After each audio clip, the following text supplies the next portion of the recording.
Welcome, everybody. We'll chat to each other.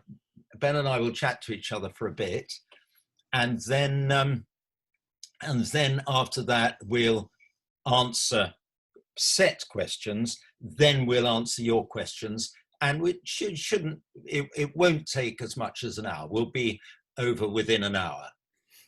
So, Ben, thank you for joining me. I suppose I'm the host because this is the Rodolfus thing. Yes. So I must make sure you do more talking than I do. That's it. Can you achieve that, do you think? I'll try very hard. The trouble is I'm a very shy person, so no, but you like talking. I do. I like talking to you, Ralph. Oh, that's so nice. Everybody, you probably have seen the Rod's Virtual Even song. I hope you have. If not, go to the Rob's website and watch it right the way through. It's an hour well spent, said he who devised it. But you will see an associated video to it of the Parry Society sing Dyson. I'd love to tell you what happens, but it's much better and more fun if you see what happens in it. So just watch it. And it's the Parry family gathering round their computer and singing this with Mrs. Parry. Camera operator. Filming. That's all you need to know about it. And Ben, you've been doing tremendous things with NYC and lockdown. Yes, I mean, our hand was forced like everybody else's. When lockdown happened, we were 2 weeks away from doing our spring residential courses, like the choral courses. We would have been hither and yon all over the country, and the choirs doing a week's work and then doing concerts. And of course, it all disappeared in days, even hours, as everything closed down.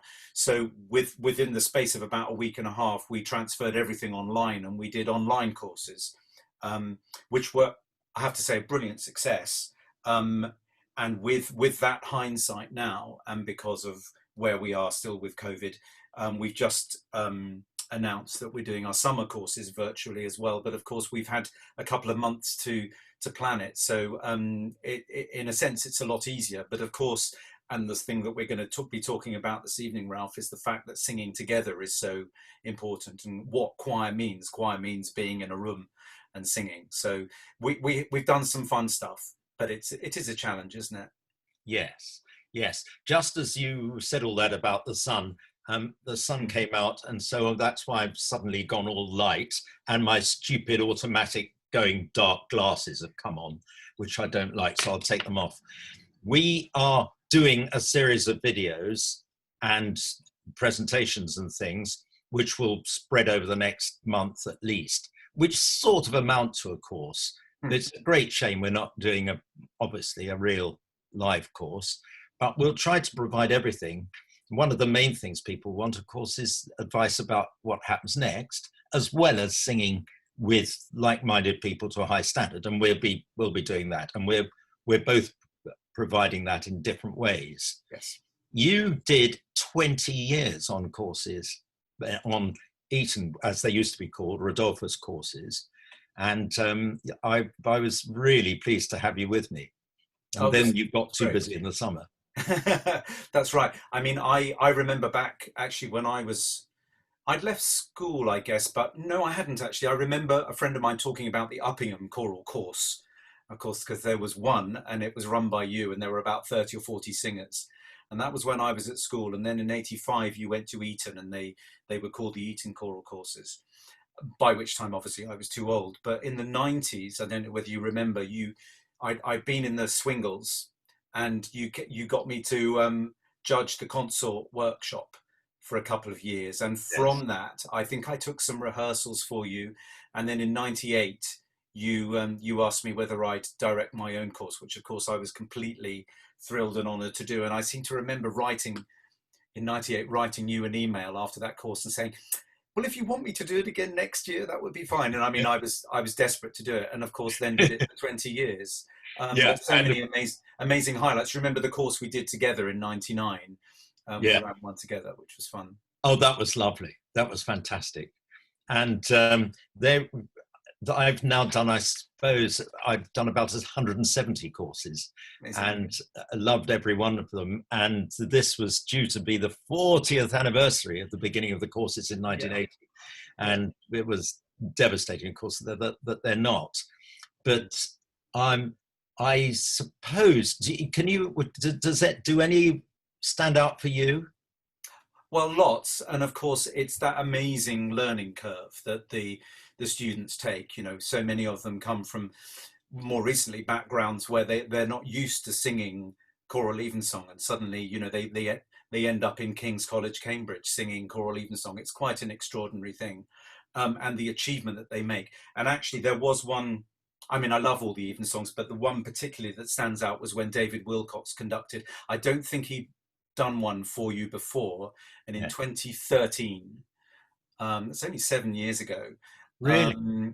We did King's Evensong with Wilcox, and I'd never met him, and he cycled to the rehearsal, aged 89, I think it was, and took the rehearsal, and we did Parry, I Was Glad, of course, and Howell's Collegium Regale, which was written for the chapel, and there was David conducting the choir in that building. And I mean, it was completely emotional. The Psalms he seemed a bit distracted during the Psalms, and I was getting a bit worried. And when we went into the vestry afterwards, I said, was everything okay in the Psalms? And he said, oh, I just forgot my glasses and I couldn't see any of the words. So he was just doing it from memory and just waving his hands around. I think you do one with David as well. Everyone will forgive us for this little bit of reminiscence, but he's a great hero of ours, because I sang for him for a year in 1972 to 3, having come from Durham and doing my education diploma in Cambridge at King's. And he was just a superb choral musician. He just knew how to put every single little thing right so that it sounded beautiful.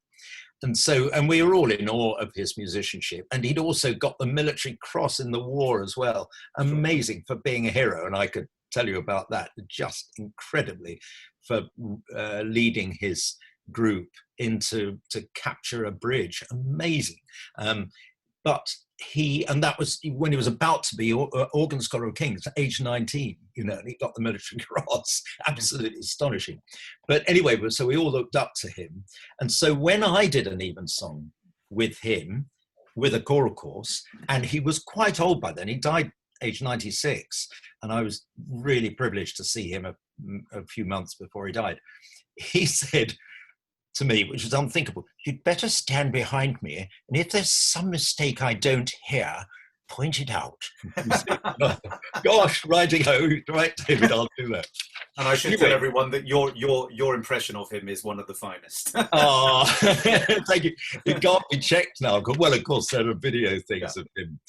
Anyway, I think we'd better get started with questions people have asked. Sure. And there are 7 questions people have asked in advance. I will put them one by one, and we've shared them out. Ben and I have shared them out, and then we'll open it to everyone else. 1, how should a personal statement for a music course differ to that of a standard degree? And do you have any advice on how to compose it differently? That's quite a difficult one to answer. And I'm not one of these people who sets up as an expert at writing a personal statement.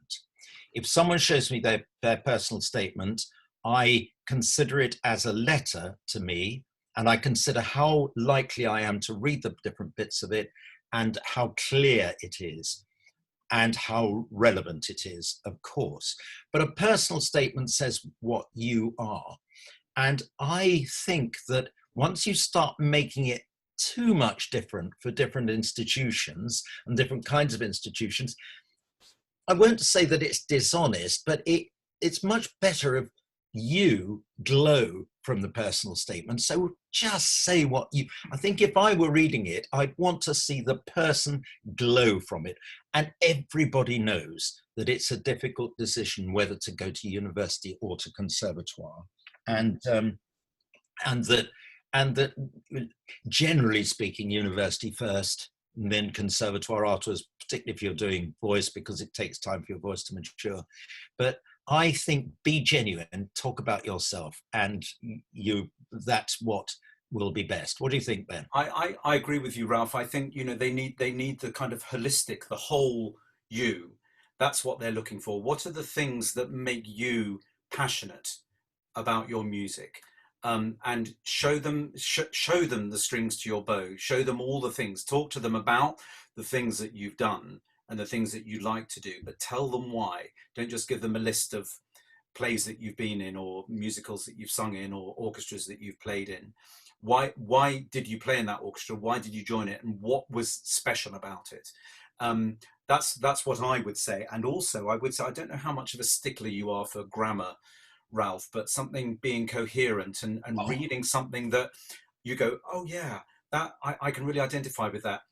Don't do it half measures with grammar and the construction of the thing that you're writing. I think that's really important. So, you know, get friends to read it, get family to read it, get a teacher to read it as well, and fine tune it. Take your time. Don't write something at the last minute, because I think that's really important as well. And what I would say is that is a life skill.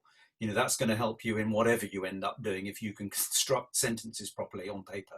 Yes, I think it's very important to make it read properly and and therefore doesn't have a comma before it and all that sort of thing. Tiny little things that one can point out, and also if you don't have great long sentences which go on and on. If one is reading a letter, the more letters one reads, the more one realizes that one sees small paragraphs with the essential word very clear.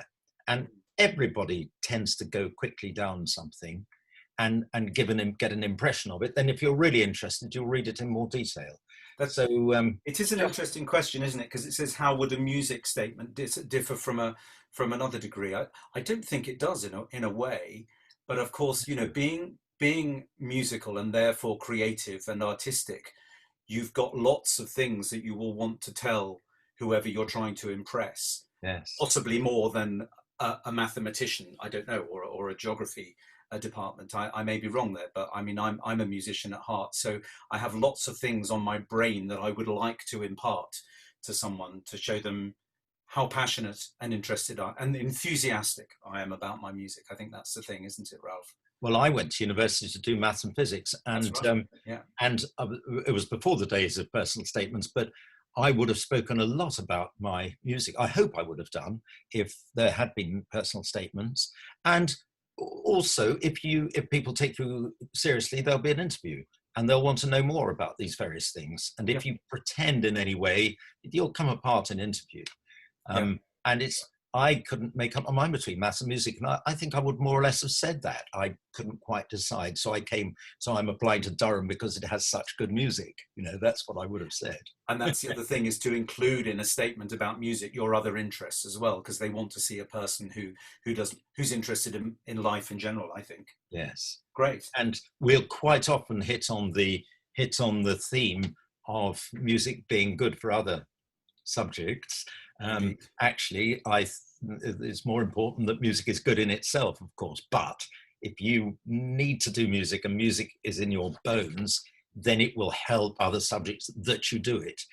Giving up music for exams is a poor decision, usually, almost always, in fact. Yes. Because you just need that lifeblood. Other people will have other lifebloods. Some will be sport, particular sport, all sorts of things, but be your whole self when you're taking exams as well as when you, and I believe that exams are a thing of the past, and they will soon be superseded by. We'll not get you onto that, Ralph. I know you have big ideas. Yes, I'm going to do a complete one of these on how exams are going to disappear.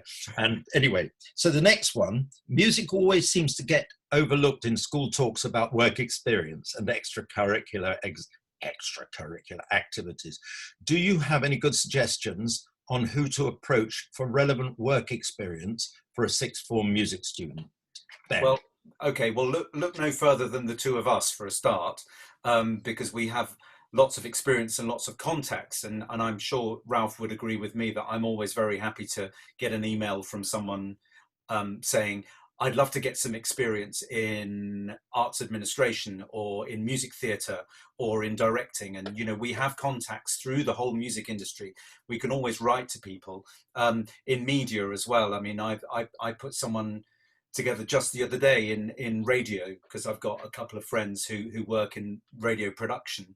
And I wrote to them and said, well, could these people write to you and see whether there's any work experience? And they said absolutely, and it's gold dust, that. So, you know, go no further than us for starters, but then we can put you in touch with other people. Should we also dispel the myth, Ralph, about extracurricular?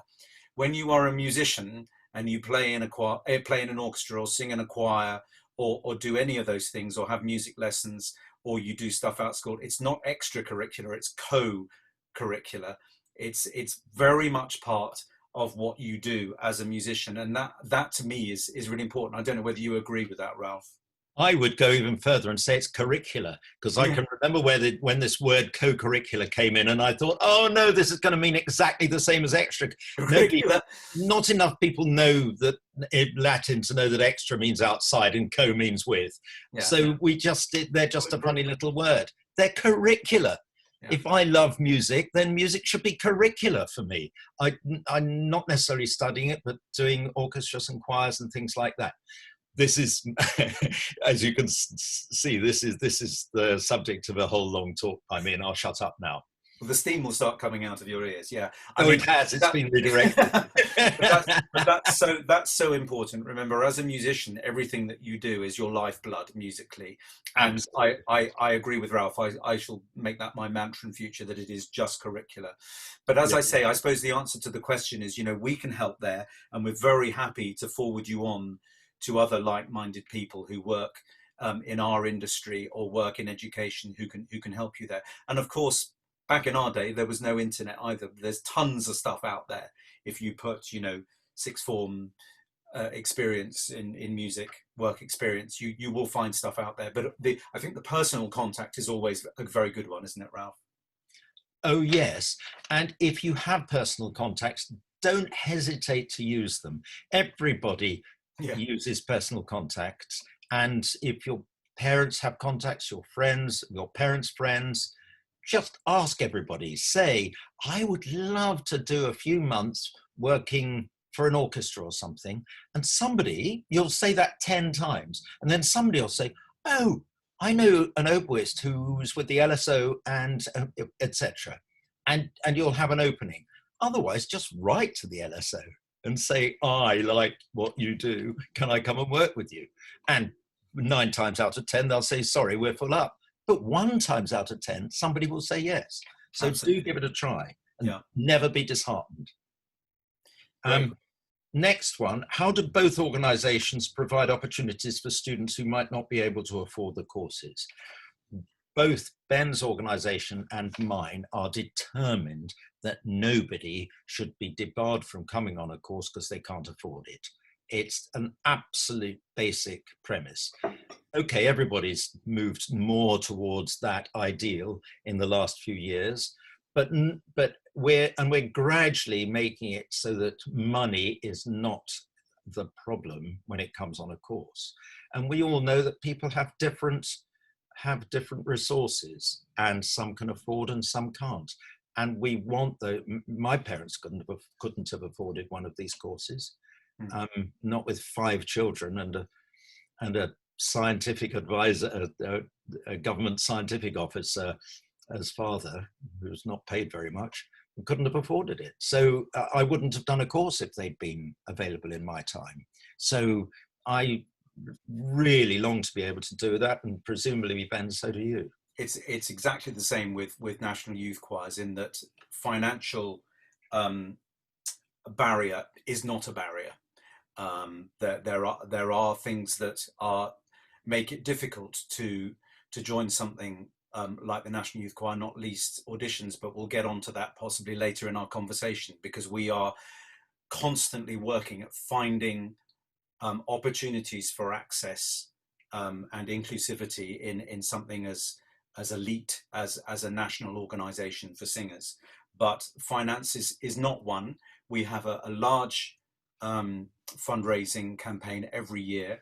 We support 1 in 5 people to the full amount, and I'm talking 800 plus members here, so that's quite a number of members.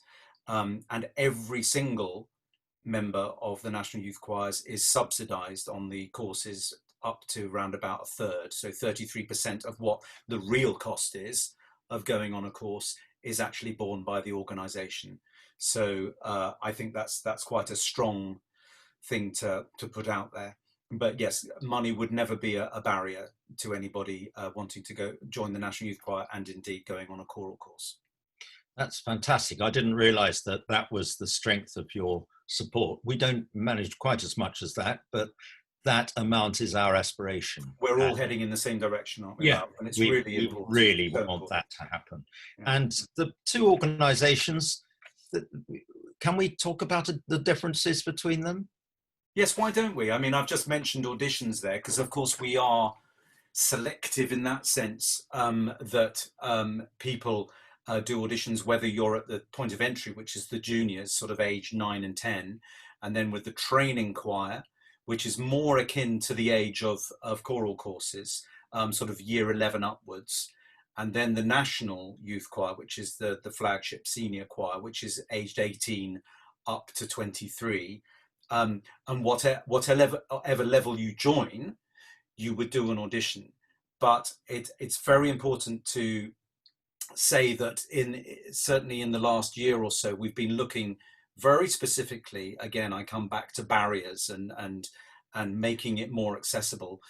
The notion of someone who's, say, 9 years old and has never had an opportunity to sing in something like a national youth choir and is desperate to do it and shows the passion and the ability and the potential and has a lovely voice, then we want to find ways that we don't preclude that person simply because they have to prepare a song and do some sight reading. The whole thing has changed now. And I think that's a very important message to send out to any young singer who has that passion and determination. The approach with Rodolfus is different simply because it's unauditioned, but the result, if you like, is the same. It's what I said earlier about the learning curve, isn't it, Ralph? You know, what a young person learns on a course or being part of a choir, the whole idea of the aim and the outcome. What is the aim? To infuse this young person in the art of singing together. What's the outcome? That they will heighten their ability and enjoy it even more. And there are so many other parameters as well, but I think at least with the choral courses, that's what we see time and time again. Well, the wonderful thing about choral music particularly is that there's room for the very, very best and most experienced choral singers, and they enjoy themselves fully and feel totally fulfilled. When we did on a junior course once, a couple of years ago, we did Bach Magnificat with an orchestra and with a Baroque orchestra, the top kind of Baroque orchestra. And we included everybody. And there were about 90 came on that one because it was so popular. And of course, there's some outstanding singers. But there are others whose learning curve was right up there and managed to do Bach Magnificat. I was obviously very proud of that. And that's what you can do in choirs. And I know people who, in auditioning for choirs, don't ask for sight reading at all. Now, as it happens, you and I do Oxbridge choirs as well, where we do rely on people being pretty quick Correct. to get things right. And there are ways of learning to be better at that. We help people to get better at that. That's and the thing, I know people will find that those who are good at it already will be completely patient with those who are not, because you don't have to take time to do it.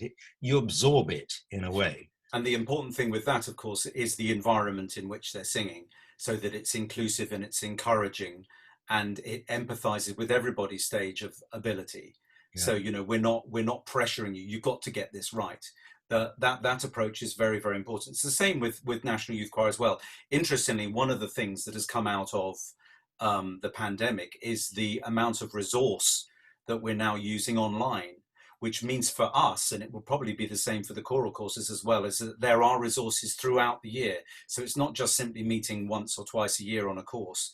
We could actually construct a whole framework of resources that are Absolutely. online. I think one of the questions asked about that, but I think that's important. The other thing, Ralph, I just wanted to say was that the question did say particularly the state sector, and I think that's a very important thing as well, because obviously we understand, the both of us and many others in our industry, that we have challenges. We always have had challenges, and we continue, and we will do, with provision of music in the state sector. And this is a big thing, and particularly for the work that you're doing in Pimlico, it'd be lovely for you to talk about that.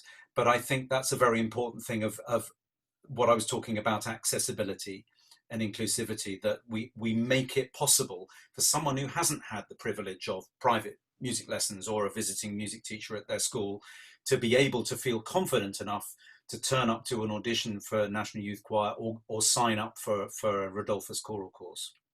Yes. Well, I know that there are massively differing abilities at reading and musicianship, but everybody, there's a place for everybody. The trouble is, in this country, although music is done a lot in state schools, it's difficult to find a state school with good music. It's difficult to find an independent school without good music. And I would love that to change. And we're here in Pimlico, this is Pimlico, we are doing our utmost to change that with a thing called the Pimlico Musical Foundation, where we go into every primary school and give them some music, give them some singing, and start at absolutely stage one. And we now have a foundation choir which sings evensong once a week. Wonderful. Yeah. And I'm so pleased with that, because those will gradually come through the system and they'll all start coming on courses and things, and that'll be lovely. Personally I'm fortunate enough to have gone to a state school with stunningly good music, which was Tiffin School. And I was so lucky, it was just the nearest one. And it happened to have this amazing music department, as it still does now, with James Day leading the choir. But I know many people won't have been so lucky. So we do provide, but if you know people who are interested in helping us, we would both love to know, because we do rely on people who give money to us. Yes. Lots of very generous people. Great. Next, how can schools get involved with both organisations? No, you've done that one. Oh, sorry. Number 5. Do you provide online resources for choral singing? Well, I suppose the answer is increasingly, because we're doing it at the moment. And Rodolfus Foundation are about to bring out several videos from really experienced singing teachers addressing certain problems. When you sing, I'm sure loads of people here will think, I can't get enough breath. How do I get enough breath to sing? That's the substance of one 15-minute talk with exercises. Someone else will say, oh, my voice gets tired, particularly if it's changing around adolescence. Somebody else addresses that. May I just give a little commercial? I have a sight reading book, which is online. It's the Novello Guide to Sight Reading, and there's an online version. And it's absolutely designed for people who say, oh, I love singing, and I love singing in this choir, but everybody else seems to be good at sight reading. What shall I do about it? I've got the answer. you can go through that. Ben, do you have other online resources? Well, yes, I'm just going to put in the chat a link to our YouTube musicianship videos. They're rather fun. We have a musicianship stream in National Youth Choir, which we teach. This is mainly to do with a numbering system. So do or the tonic is 1, and off we go. And have a little look through them. They're rather lovely 3-minute things, and it talks about pitching and reading and tonal centering and all those sorts of things. I think the thing for me is, Yeah, that age-old thing about I've got to be able to sight read, I've got to be able to pitch intervals. These things will come with a bit of diligence and understanding around them, and you should never, as a young singer, be put off singing in a choir simply because you can't do those things. The whole point about the Rodolfus courses and working with NYCGB is that you can learn those things when you become a member or if you go on a course. And there's plenty of other stuff out there as well. I mean, an ex-member of ours has put together a music theory app, and there are other things out there. So always research and look through lots of stuff online nowadays. And as I was saying a little bit earlier, that's certainly something we're going to look into now that we've done online courses, is to actually make it more freely available, because there were some wonderful things, particularly for the junior choirs, some pre-record YouTube films of learning how to do sight reading or beatboxing or whatever. So there are choral resources out there, and there will be more as well, I'm sure.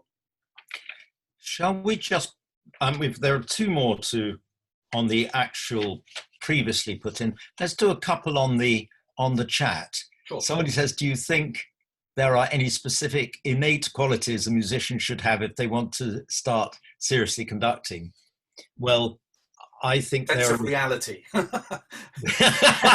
Yes, yeah.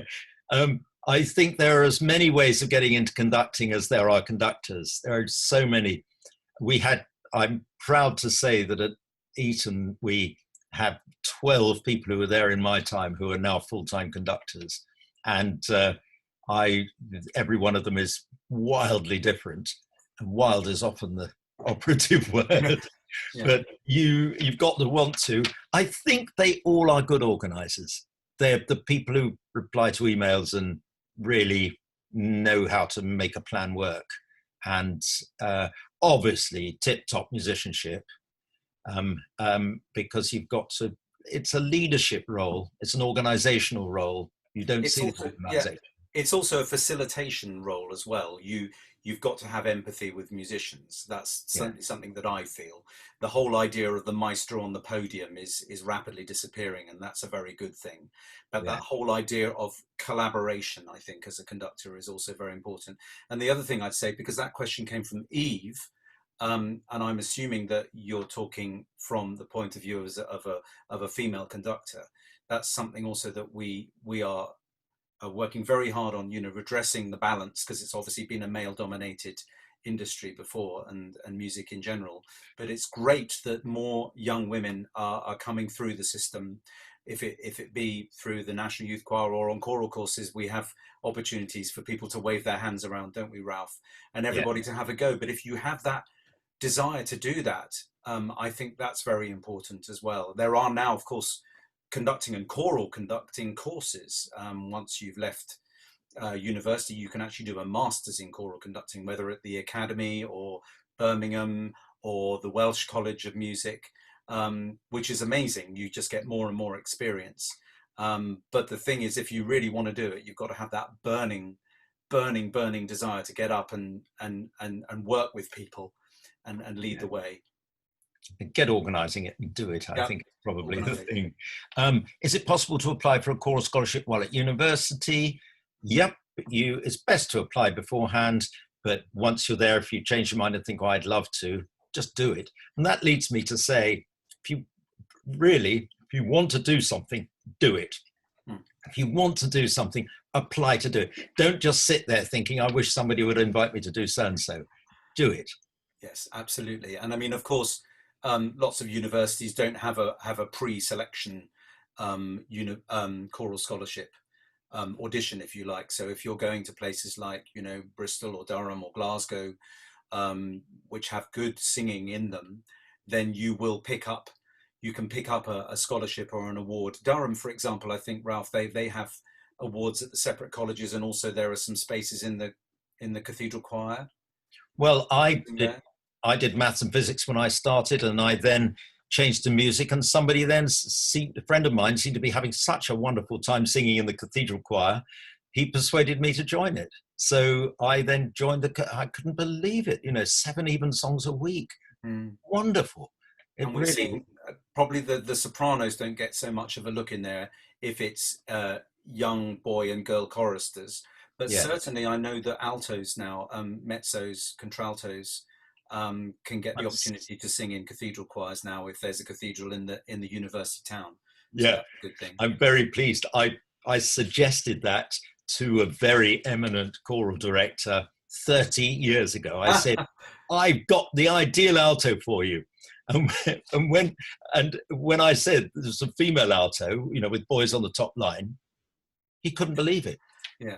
Gone are those days. That's very good. And also there's another one about choral scholarships here. Is it possible to apply for a choral scholarship if you don't plan on doing music at university? Yes. Totally. Totally. Yes. Then to see you. Do we think that university and college choirs should endeavour to do more outreach? As it stands, international tours recording almost always takes preference. That's interesting. That's Nina, yes. I think that's very important. My choir at King's, I run the mixed choir, and obviously they're a lot less busy than the chapel choir, although of course no one's doing anything at the moment. And this is something that I've brought up with King's College. I certainly think getting out, the students going out of the college and doing singing at schools or within the community, I think is very, very important. I think actually, Nina, you've asked the question, and I think there was some dialogue we had about Singing Inside, which is an organisation that sings in prisons. I think these things where we take choral music into the community to people who may not necessarily have ever had the opportunity to hear a choir sing is so important. And I'm sure, Ralph, you'd agree with that. We do more at Queen's Cambridge. We do more inviting people to come and join with us, so they can just see university and meet undergraduates and see that they're normal people and find out what you have to do and ask all sorts of questions. Yes. Oxford do the same. I think we all are the same. It's far more than used to happen, of course. There are a lot of joint services going on now, aren't they? I mean, we've done some at King's with visiting schools, Cardinal Vaughan School, which is a state school in London, Saffron Walden High School. They have a school choir, and we bring them over and sing evensong together in King's Chapel. Which, I mean, there's kind of nothing better really than doing that. So that's nice to bring them in. Were there more opportunities to take the choir out into the community? I think that would be a great thing. Yes, I think we're beginning to do that, and so we should. Yeah. Then, can you give any advice as to whether to pursue music at university or conservatoire rather than another subject? I really love music, but I'm also extremely passionate about STEM. Great. Do your STEM at university, wait for conservatoire. I think Ralph said it a little bit earlier. The voice, it's not like holding an instrument and playing it. It develops much, much later because of the muscles, and particularly around adolescence, where your voice changes, obviously much more overtly in a man's voice compared to a woman's voice, but a woman's voice does change as well. The muscles are growing. And I would always recommend, if you have any sort of passion for doing some sort of academic degree, so maths, for example, go and do that. Get experience. Like Ralph said earlier, try everything as a young person, and then you can kind of filter it, and you can look at life with a very wide fish angle lens, and then hone in on the things that really interest you. And if singing is still something you really want to do, age 21, 22, when you graduate, then go to conservatoire, unless you have a burning passion to go to conservatoire at the age of 18 as a singer. But in my book, I think it's much better at postgraduate. But please remember, everybody, the system is made for you. You are not made for the system. So exactly. you stand up and say, this is me. I want a system that fits me. And that's not arrogant, because that's how things should be. And I do believe, this is in my later talk, I do believe that things are becoming so much more flexible, and should become even more, massively more flexible beyond recognition, in order to have a curriculum for every single person, not for about sort of 20 different averages of people. We've let the cat out of the bag now. This is Ralph's big thing. So we'll Yes, be here for hours and hours. just shut me up when I start talking about that. But I think it'll be to everyone's advantage. Absolutely. Choosing repertoire for auditions, something that's going to show off your voice to its best. Don't try too hard. Yeah, I mean, as a bass, don't sing Wider the Nations unless you really can do Wider the Nations. Although the words are appropriate at the moment, do something that you love singing. You can and your voice responds to your desire to sing, and out it comes, rather than, oh, I can do this and I'm going to show them how I can, not that. Just feel joy when you think of the piece. And I think what you were saying, just to back Ralph up there, where you were saying, it's about you, dare I say, with the greatest of respect to all singing teachers and all parents who we know and love dearly. This is about you, and you choose the song that really rocks your boat. Yeah. Don't sing a song because it's in the grade 8 syllabus and you're preparing it and it's difficult. Sing the song that is transformative to you. You sing that song and you just want to sing it all over again. I think that's really important, because we want to hear and see the love that you take in singing a song. Yeah, absolutely. Just something that brings you joy, and then it's more likely to bring everyone else joy. Then is there going to be, Conrad Boyle says, are there going to be any aspects of the choral courses that will now be online this year? Well, I've mentioned the video things of singing teachers. We are gradually piecing together. I hope you may have managed to do the Bainton, which we're doing, and I Saw a New Heaven, which we're putting together now, and you can put it online now. We'll be doing other pieces later as well. There will be other opportunities to chat like this, which we need. And any ideas from people for further things that we do will be gratefully received. NYC are doing an actual course, aren't you? It lasts 4 days, is it?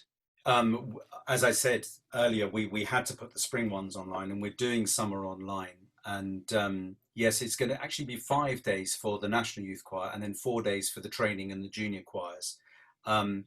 I've gone out on a limb and been very bold and asked some very important people to come and do some guest spots for the National Youth Choir. So it's an absolute humdinger of a course. And I've said, I think really I've done that partly because we're what, 3.5 months now into the lockdown, and we've been sitting here, and I think there is fatigue. There's a lot of fatigue about, and there's a lot of mindfulness things we need to think about the well-being of young people, particularly in this crazy life that we've currently been leading. So I think, to really dangle some carrots in front of them and introduce them to some amazing musicians, I think is great. If I told you who I got, I'd have to kill you. So I'm not going to I'm not going to do that. But no, the same with the choral courses. We've talked about this, Ralph, haven't we? How important that the engagement is, particularly with the young people that we love to nurture and educate and meet and engage with. Even if it's online, there's still great merit in doing that. Because as we say, singing is transformative. It'll change your life. How many times have we heard that before, Ralph? And people in the industry. When you're deciding what you do, it is much more important to decide what, to use your phrase, Ben, what rocks your boat than what you think might rock some employer's boat. It's just much more important to do that, because we all want somebody who's done what makes them joyful. And I know so many musicians who then said, right, done the music, I'm going into the city, I'm going to earn some money, or I'm going to be a lawyer now, and I will join choirs, and I'll support choirs, and lots of people like that. And actually, funnily enough, I know somebody who wanted to employ some people for his financial organization in London, and for his shortlist just chose musicians, because he said they're team players, and I love their approach to life, and they collaborate, they get on with each other. So I chose all the musicians. I just rejected all the rest.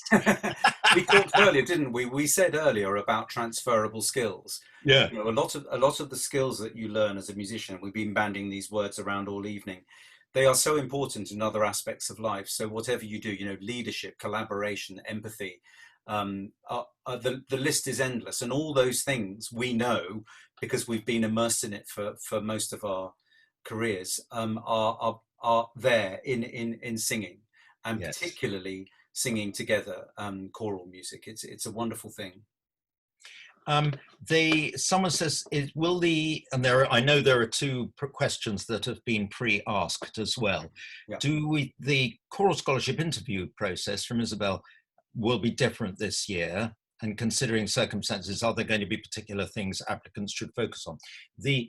Everything's changing. I've been recently to a Cambridge meeting, and I think Ben was there as well. Yeah. And there are going to be open days at the beginning of July. So that's not long to wait. I've spoken to representatives at Oxford as well, who tell me, Owen Rees this was, who told me that, who's in charge of the system there, who tells me that things are going to be more or less as usual, but with online element. But do go and look at the open days, the virtual open days on the 2nd and 3rd of July, are they? But go online. Yes. Go online. Every single director of music of any choir that you might join next will want you to write to them. Do not hold back. And if they don't reply, don't go there. But I think you'll find they all reply. I think you'll find the directors of Queen's and King's mixed choir, King's Voices, are probably pretty proactive and very good at getting back to people. I will certainly get back to you if you want to come to Queen's Cambridge. Yeah, I can tell you, and I know he will. But I don't want to. You know, everybody will at Cambridge, and go on the websites and have a look at them. So, where can you find information about doing a Rodolfus or NYC course this year if you aren't already a member of either organisation? Go to the website for us. All the details are there. If there aren't, email somebody. Email me if you like. Just go to my website and email me. Communication is easier now than it ever has been. So just go on and find out. Ben? Yes, so with the National Youth Choir, there are going to be auditions for the junior and the training choir. The auditions will be end of October, beginning of November. I know that. The application process will start around September, and they're going to be online this year. So there's a large barrier removed for people who need to get around, find it difficult to travel or whatever. So you can actually do it from the comfort of your home. Interesting that Joanna also says there, or don't have lots of choral experience, but that's where the choral courses are so great, because of course they're unauditioned, and the number of people that we've seen, Ralph, over the years who've come on a choral course never having sung in an evensong, or let alone an ecclesiastical building, or in a recital with a choir. The thing I love most, I don't know about you, is when we get to the Psalms at evensong, and you do that first rehearsal 7 days before, and we go, right, we're going to rehearse Psalms. Everybody goes, oh no, what's a psalm? What's pointing? How does this work? And of course, because we love them so much, by the evensong, they're absolutely desperate to do the Psalms, and the organ starts with its leading note, and off we go. So there's something, that lovely learning curve again that you can get from the choral course. We'd like to think, I think, Ralph, that there is a progression route here. So whatever you're doing, whether it be at school, whether it's in your community, whether you have a local choir, you go on a choral course as a young teenager, you absolutely have the passion to do it. And then your next stepping stone might be to join the National Youth Choir. Then you go off to university and do your choral scholarship there. You might go into music masters after that, and then you think, right, I'm really set up. This is my one goal, is to be in the profession. So I think that progression route is something that you need to think very seriously about, with joy and understanding in the whole thing. And Rodolfus courses are different from Rodolfus choir. And this year, because nobody's been on the courses, we will have an opportunity to audition for Rodolfus Choir.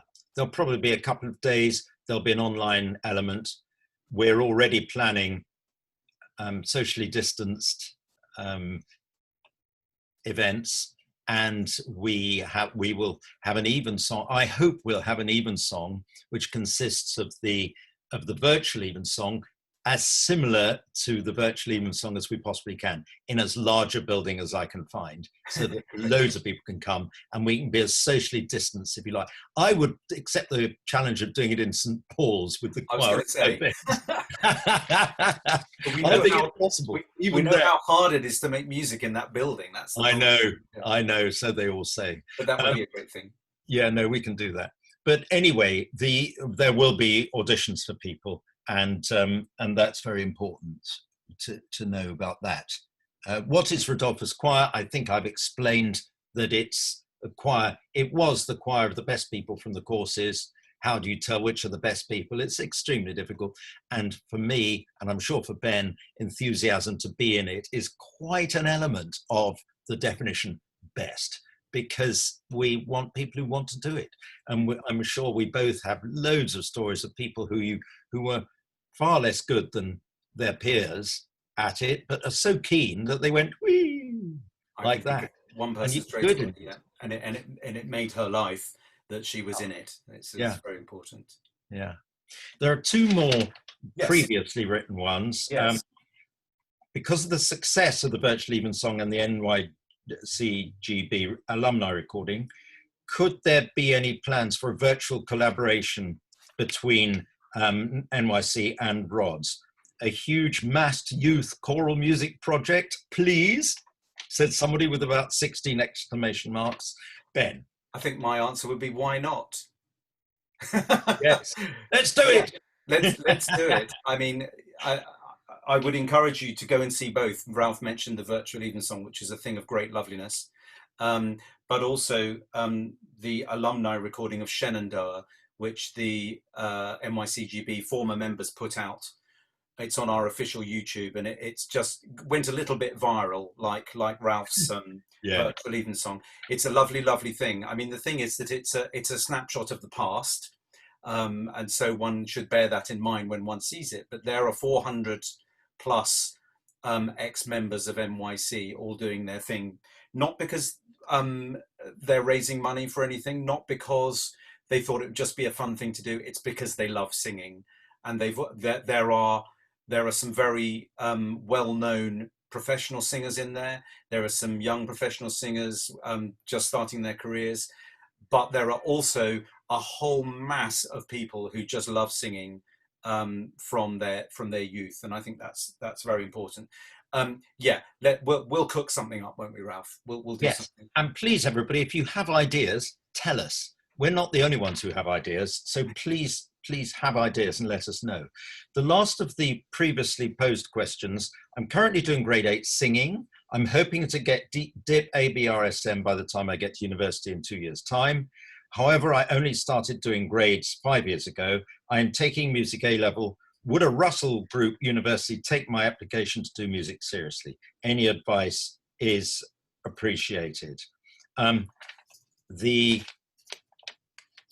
Just present yourself for who you are.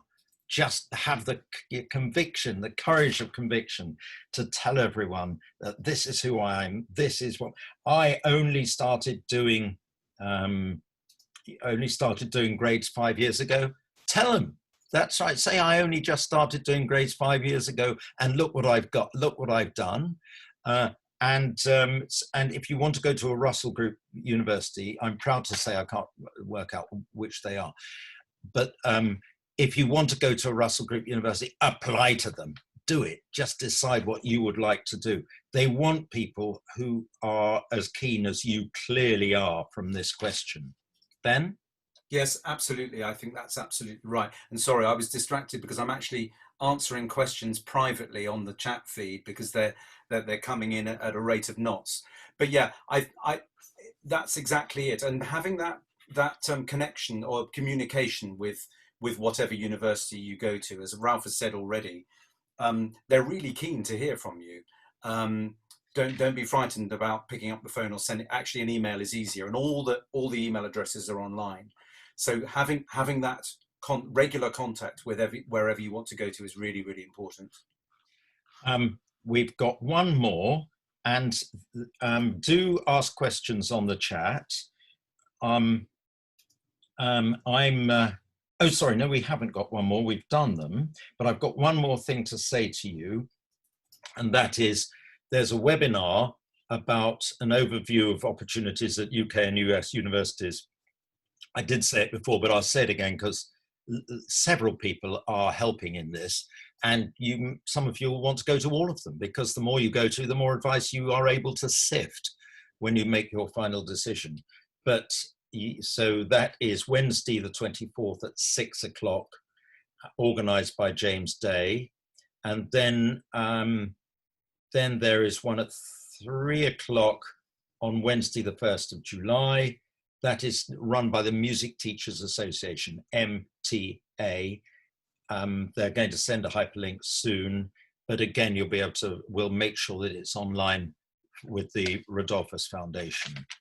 So any more questions which I can see? Eve she asked one a little earlier about when do National Youth Choirs record their music? And of course, that's an interesting one, because during lockdown, like everybody else, we've had to do it virtually.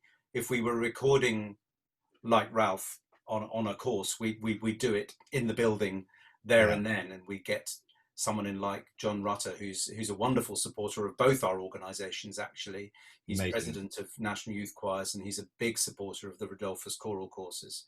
But of course, this time round, we've had to do it virtually. So I've been working very hard, like Ralph's guys on the virtual Evensong, at putting together virtual recordings. Everybody doing their own part in their rooms, and we have a digital label that we release 1 track a month. Next month is going to be very interesting, because it was a piece that we would have sung in New Zealand in a couple of weeks' time, but of course our tour was cancelled, and it's a new commission from Thea Musgrave, who is 93 years old. She's a very respected British composer, would not normally write for choirs anymore. But she said she'd love to do it, and she set a New Zealand poem, and obviously we can't premiere it, so we've done a recording, and actually one of the members of our choir is making a video to go with it, not a virtual video in boxes of the singers, but actually a beautiful video with the lyrics and signing from Paul Whitaker and so on. So that's going to be a very lovely thing. That'll be out on the 16th of July. I'd like to say, before we turn on our videos so we can just see each other at the end, which is a lovely thing to do. I mean, in fact, do start now. I just want to say that because all of this virtual stuff needs technicians who can do it, really technicians who know how to do it are scarce. So if you do know how to do it, or you want to be an apprentice to it and learn, please contact Ben or me, because we would love to know about you, and you could be very, very useful indeed in helping us to get this stuff going. Definitely. So come on, let's see everyone. Come on, put yourself up on the screen. And so lovely to see you all. Fantastic. If somebody said, are there junior conservatoire courses for singers? Yes. There are choirs, aren't there? Junior Conservatoire. I used to be director of the Junior Academy, which is the Royal Academy. You can go there in the sixth form as a singer, but also if you're in London, you've got the Royal College, you've got the Guildhall, you've got Trinity, which Ralph knows all about. There's Birmingham Conservatoire, there's the Royal Northern, where Lydia is. There's the Scottish Conservatoire, there's the Welsh College of Music and Drama in Cardiff, and they all have junior conservatoire courses, and you can audition for those and have an amazing time. I loved my time at Junior Academy. 400 kids coming into London on a Saturday from all places and from all different schools, coming to work and do music because they loved it. And as you said, thank you, is Trinity in Greenwich, and we are the only Conservatoire chapel choir in the world. Nobody has yet refuted that. Nobody has told me of another one. And we did generous choral scholarships. Have you got one, Ben? No, I just said clang. Clang, oh yes, yeah, no, absolutely. We're showing off now. Intentional clang. But if anyone wants to, we do gaps, the room for plenty of volunteers and gap students, as well as coming and studying at Trinity Love. And you don't have to study singing. You can study instrumental things. Ralph, I just thought of one more anecdote about an Eton course. Go on. On me. We were doing a rehearsal in the chapel just before lunch, and we finished, and there was this guy sitting at the back of the chapel, and the choir went out, and I followed them, and he stopped me and he said, "Excuse me, I just wanted to ask who are these singers?" And I said, "Well, it's the choral course." And he said, "Oh, I loved hearing you sing." And he said, "So who are you?" And I said, "Well, I'm director of music at St. Paul's School in London." And he went, "Oh, you're really famous, aren't you?" And he said, "What's your name?" And I said, "Ben Parry." And he went, "Oh, no." I think he was thinking that I was Gustav Holst. And that he was still there. Yeah. Oh. I said, "Oh, well, thanks very much. Bye." Well, we were talking about recording. Am I allowed a story as well? Go on. We were talking about recording. We once did one in Salisbury, recording for a broadcast, and they said, as they usually do, this is a BBC broadcast, this is on an ordinary choral course. Well, choral courses aren't ordinary, but and we started recording, and as we started the Psalms, a thunderstorm began, and it gradually grew and grew, and as they were talking about the tempests, a thunderclap went, which was brilliant, and I loved it. And then in the Swain Magnificat, which is a wonderful piece of music, in the Swain Magnificat, it really started beating it down and taking itself very seriously. This was live on radio, was it? Live? No, it was recorded for Radio 3. Then when it came to the For Lo I Raise Up, it fused the organ. The organ just suddenly stopped. All the stops went in, but we carried on. And it was right at the end where there's been huge dramatic things happening in this piece, and it carried on. And then right at the end, it fused just at the right moment as we sang, "Let all the earth keep silence before the," and I thought, what's going to happen about the final organ 32-foot at the end? Can you hear that? And thank you. And what's going to happen about that final note? What a shame, because the organ's gone off, and there was complete silence until there was a distant roll of thunder as the thing finished. And but then the BBC had to redo it. I was really annoyed. No. I should have gone out, but I've got the original tape. You got an outtake. We had a similar thing when I sang in King's Chapel as an undergraduate. We had a thunderstorm and we were singing "The Spirit of the Lord is Upon Me" by Elgar. And we went, "The Spirit of the Lord is upon me." And there was this huge thunderclap. The congregation sort of rose out of their seats. It was just great. Oh, happy times. Yeah. Well, fantastic to talk to you, Ben. And Ben and I go back a long way. Actually, we go back further than you said just then, but I'll tell you that another time. I remember. Yeah. So if nobody else seems to have any questions, Helen Bennett has told us how we can get in touch. Eve has said, "Thank you. That's so nice of you, Eve. Pleasure. Thank you very much. I know it's our pleasure. And see you soon." I do the occasional things like this on Instagram as well, so look out for that. And but let's see you for our next thing, and Bainton or whatever it is. But before we go, can we just all do a chorus of goodbye and waving? So unmute, everybody. This may seem silly, but just indulge me. Okay, unmute, and we all just wave to each other. Zoom wave like that, okay? And we say bye.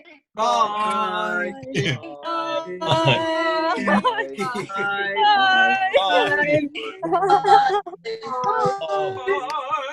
Bye. Bye.